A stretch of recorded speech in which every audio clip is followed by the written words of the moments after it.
Harry Potter. It's like crack to women under 40 and gave the writer a large enough ego to retcon the books after their original run, completely steamrolling her ghostwriter who was probably a man. Lol, JK.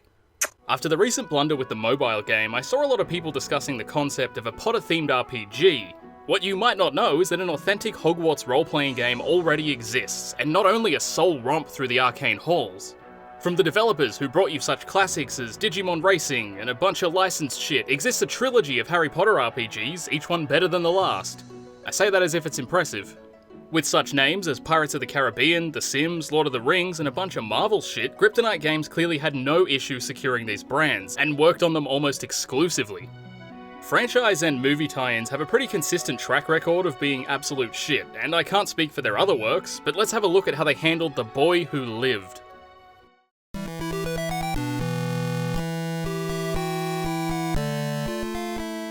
The Philosopher's Stone opens in Diagon Alley, skipping the domestic abuse Harry cops in the film.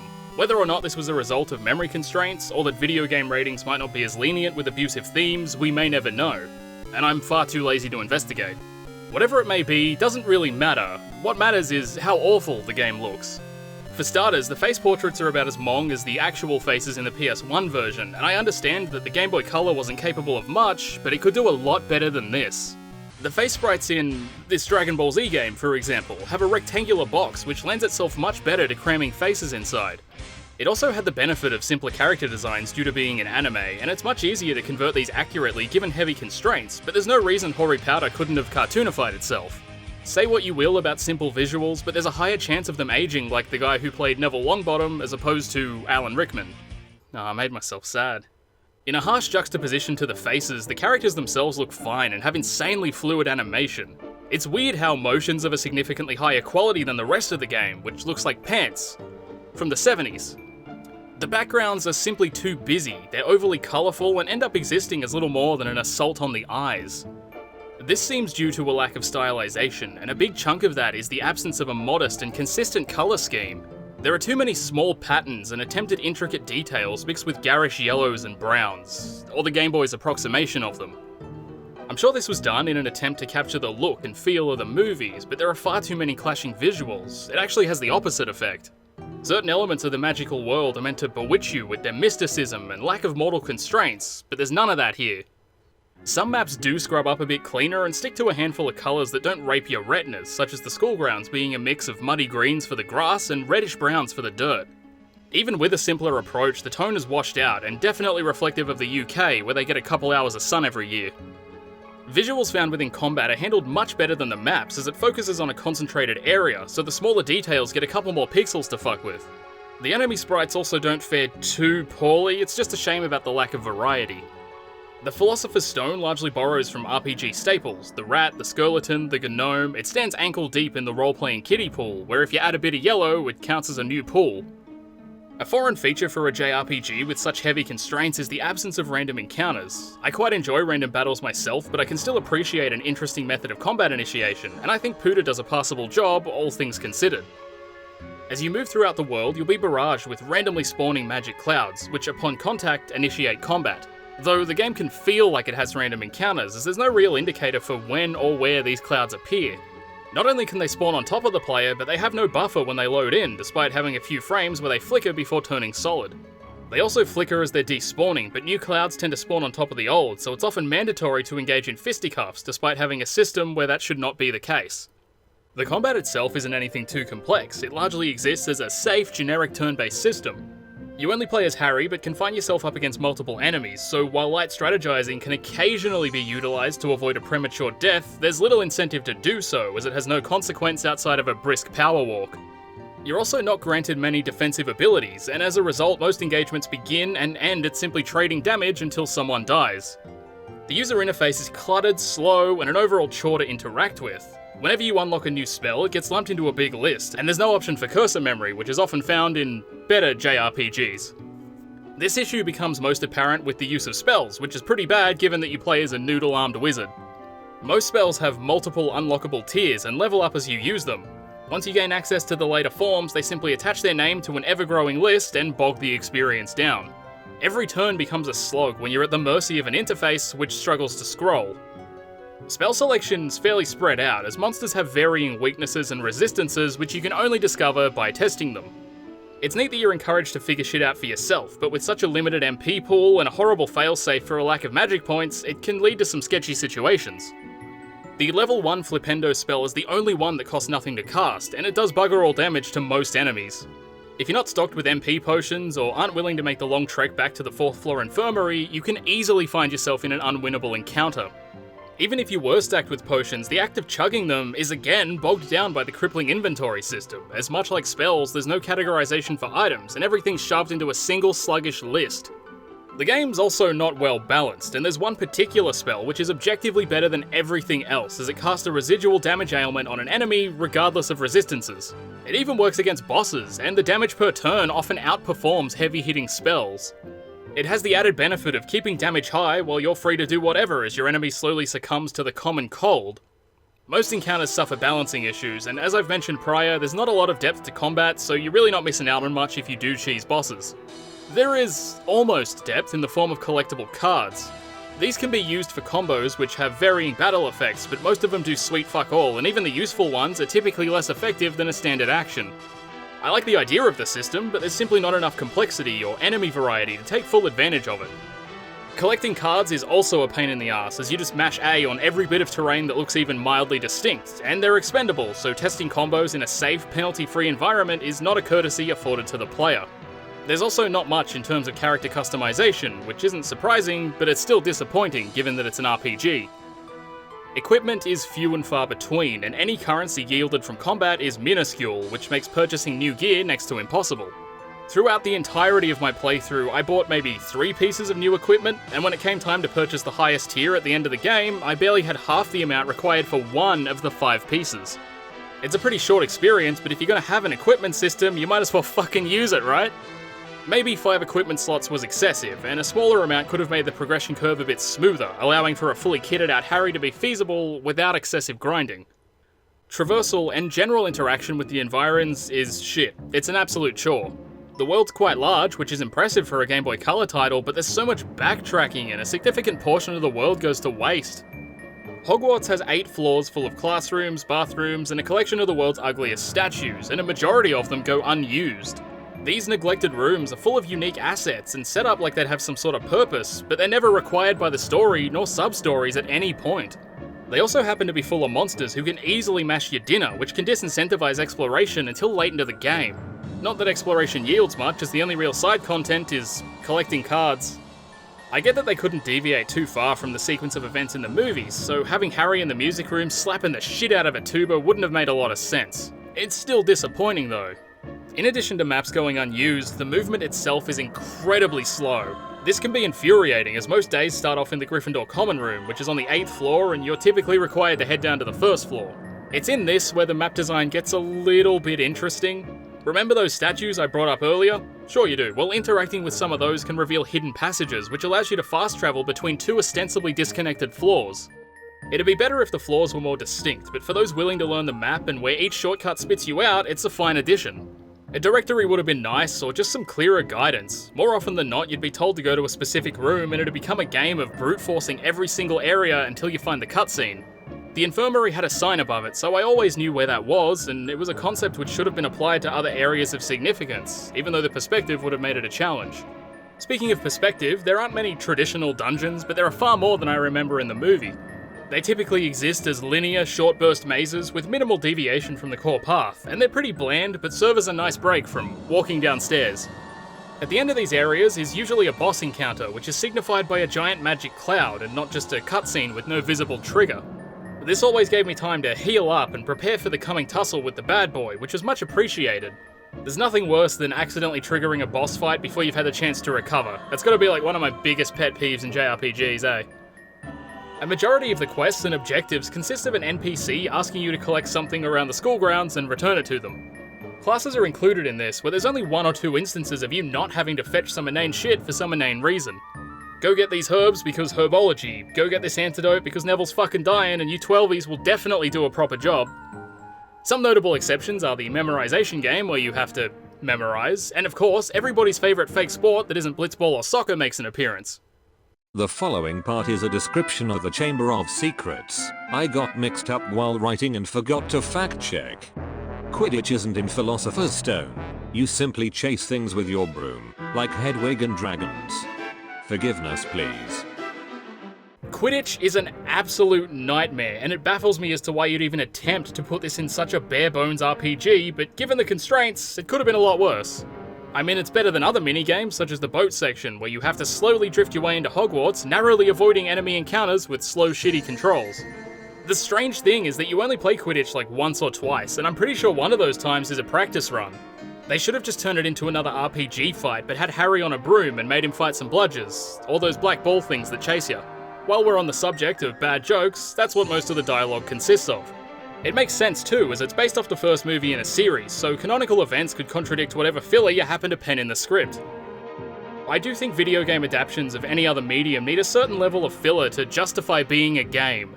It's all good and well to watch Harry slowly walk down a hall in a movie for the sake of tension, but if you make me slow walk in your video game, you're really just wasting my time. There was a bit of filler here as you fight Draco Malfoy on the train to Hogwarts, and some rules were obviously bent to gamify it, such as Harry knowing Flipendo before buying his first wand. These were decent attempts, but there simply wasn't enough deviation. Also, what's with Professor Quirrell? More like Professor Squirrel, because he stores Voldemort's nuts in his mouth. Gotcha, you two-faced bitch. I'm gonna leave that in, that was pretty good.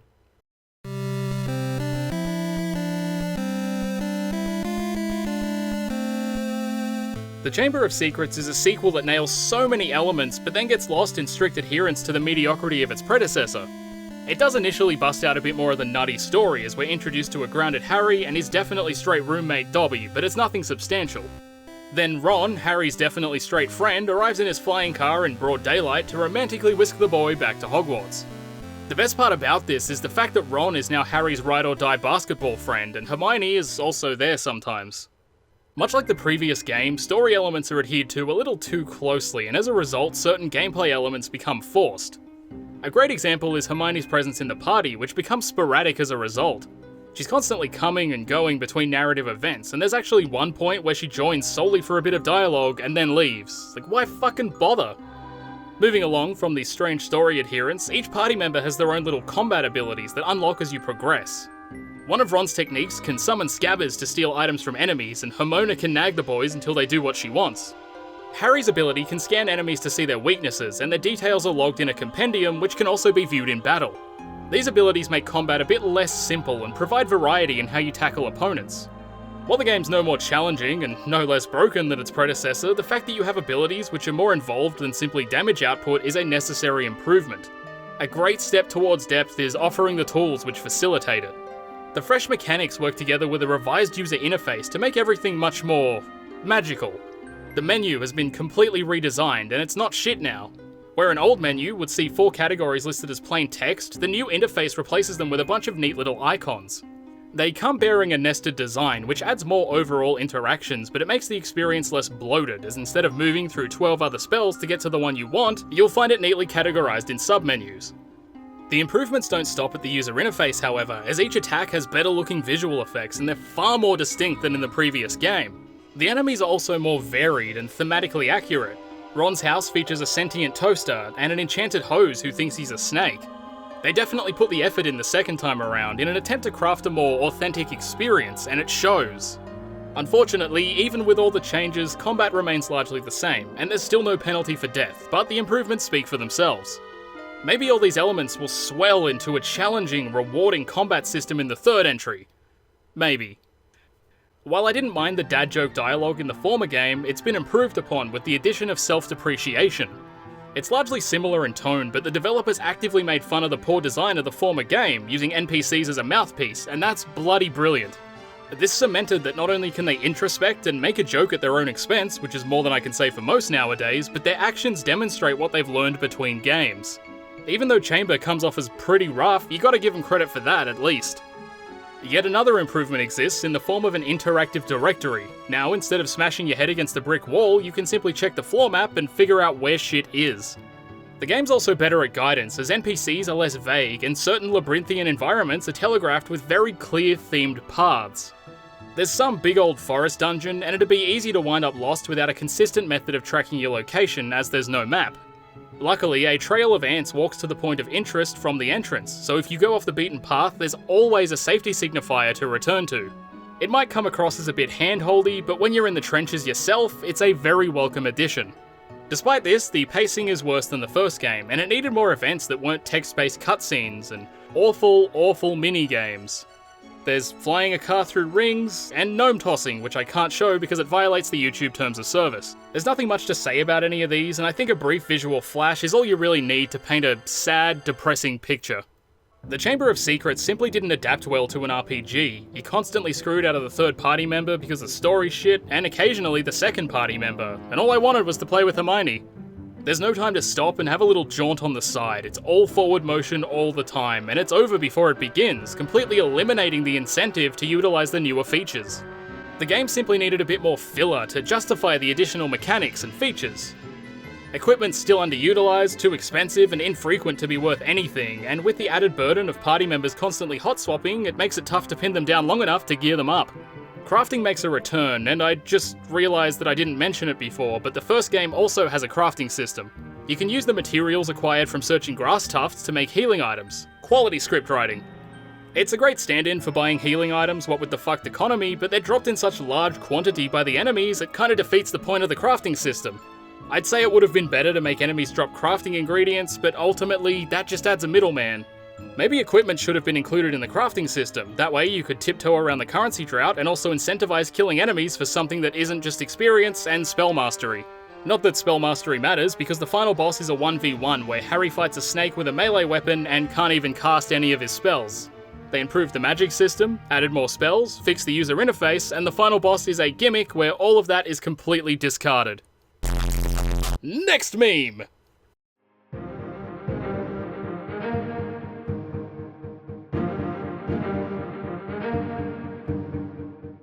This is it, the final professional attempt at a Harry Potter RPG that was ever made. This title forever cements the legacy of Potter role-playing games and will exist as either a shining beacon for what could have been or a memory best left buried. At least until they make another one. Was it a banger or was it MASH? Well, I'm delighted to say that The Prisoner of Azkaban is a breath of fresh air. It manages to iron out a lot of the kinks from the previous game, it looks and sounds fantastic, and just as you're getting into it, it's over. Yeah, the game's not without flaws, but the vast improvements push the series in a great direction and serve as a testament to the incremental improvement employed by Kryptonite. With development moving to the Game Boy Advance, Azkaban was given the resolution and colour palette it desperately deserved, and as a result, everything looks stunning. The enhanced system allowed for more interesting perspectives in certain maps, but even the top-down terrain keeps that peculiar Potter feel. Most face and character sprites look incredibly accurate. I mean, some came off a bit rough, Snape looks like he's been hit around the head a bit, and Ron has a small eye, but the game as a whole captures the look in a much more authentic manner. In-battle scenes remind me a lot of Golden Sun with their flashy faux 3D effects, often pieced together with crafty manipulation of 2D assets, and the user interface, while still functioning like Chamber of Secrets, looks significantly better. The issue of magic clouds getting the drop on Potter has been fixed as they now spawn off-screen, which also makes avoiding them much more reliable. This is also assisted by the larger maps, wherein you can duck and weave with greater ease. The clouds themselves aren't really clouds anymore, they're more like pancakes, and they're swapped out for their in-battle enemy sprites if you inspect their Patronum. This adds a much greater incentive to use the inspect command, as seeing a blue puff indicates that there's an enemy within their ranks who you've yet to suss out. Amid dodging blue waffles, you'll be participating in a lot more environmental interaction, some I'd almost call puzzles. It's typically just block manipulation to move through an area, or using a contextual ability to create a path, but it's far more interesting than the empty corridors from the former titles. There are ice sliding sections, where stepping on the ice locks your direction until you hit a wall, or a non-ice tile. These can be functional distractions when you can only move in the 4 primary directions, like in old Pokemon games. However, in Azkaban, you can hit the first ice tile diagonally and it'll push you in that direction, which often skips the entire intended sequence. Good game design. There are also incentives to explore dungeons now, as like most JRPGs, non-critical paths contain some sort of reward, usually in the form of a chest. This effectively replaces the incessant card scouring of the former titles. And while a majority of the loot is still cards, chests can contain things that are useful, like equipment. The characters also do a little JRPG twirl and a little fanfares played as they open a chest, and that's lovely. Quests still suffer from a bit of fetch, but it's nowhere near as prevalent. They're contextualized far better than go here and get this thing. Couple that with the light puzzle elements and superior dungeon design and you've got yourself some passable narrative events. The Hogwarts redesign was another fantastic addition. Instead of 8 individual floors, there's a stairwell in a single room which has doors leading to each level. This makes traversal significantly less bloated, and with NPCs feeding you directions, the need for a directory has vanished. They murdered dad jokes at the altar of forward motion, and it removes some of the weird charm, but I much preferred knowing where to go than the bleak realization that I enjoy dad jokes, and it's all downhill from here. Naturally, since traversal isn't a massive pain in the arse anymore, you might be wondering what happened to the shortcuts. Oh, you're not. Combat has made massive leaps and bounds in this iteration. Spells have been culled and refined, abilities have been enhanced, and bosses actually pose a serious threat. The spell count has been limited, but each character's given a couple unique Wandy blasts that their contemporaries aren't good enough to use. Hermione has a spell which increases dodge rate, or I think it does, and Ron has an ability which lowers the attack of enemies. Abilities have received a bit of a tweak, and while not too different, they're certainly more balanced. Hermione can use a couple of buffs, and Ron can paralyze varying rotations of enemies. Only one ability can be used per encounter, so you've got to be selective with when and how you utilize them. Harry retains his card ability, and it's still fairly useless, but they've also been heavily culled and have occasionally useful effects. With a larger focus on defensive spells and abilities this time around, combat becomes less about strictly outdamaging your enemy and allows the opportunity to approach it in a more careful manner. The toughened bosses also give you a legitimate reason to expend your newly found arsenal, and that's exactly what the combat needed. There was one particular boss which was both a great extension of this and also a tedious drawn-out encounter. Fairly late into the game, Buckbeak, the Hippogriff, joins your party for a single fight against a werewolf. With Harry and Hermione as your second and third, you're tasked with keeping Bucky alive, as he's the only one who can damage the Fanged Fiend. It's definitely challenging, but god damn it's a slow crawl. I'm not against gimmicks, especially if they can add something of value, but I think with a bit of ironing out, this fight could have been something special, but it comes off as so sluggish. And it's far from the only type of encounter that crawls to a near stop, as combat still has that pesky issue of the only 0 MP attack doing bugger all damage. Resistances don't seem as strict in Azkaban, so it hits a bit harder than the former titles, but if you're not chugging MP recovery items, combat gets heavily bogged down. Recovery's as easy as it's ever been, as enemies still drop healing items by the truckload, and the store prices have been regulated, so now items and equipment are actually affordable. Crafting was strangely absent though. I understand why you'd remove it, but the system was due for an overhaul, not a complete removal. What they should remove is those horrible minigames, because they're objectively worse than the previous iterations. They're no longer little asides from the story and actually integrate themselves firmly within. They're poorly designed and don't even need to be completed to progress the narrative, which is great because they're dogshit. While I'm griping, let's talk about a missed opportunity that takes this game down many, many notches. Unfortunately, while the dungeons have better overall design, they also feature a gimmick where the party's forced to split up for whatever reason and explore an exclusive branch. You're given a choice as to whose path to follow, and you're very rarely allowed to have all 3 characters at once.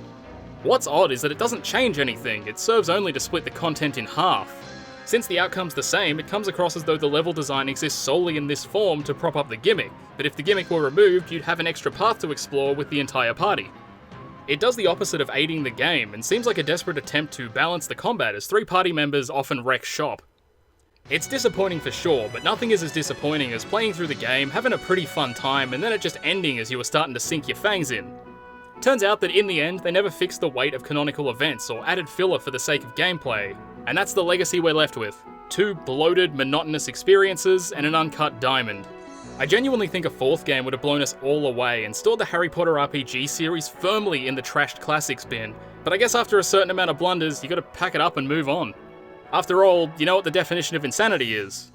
Being insane. Thanks for watching.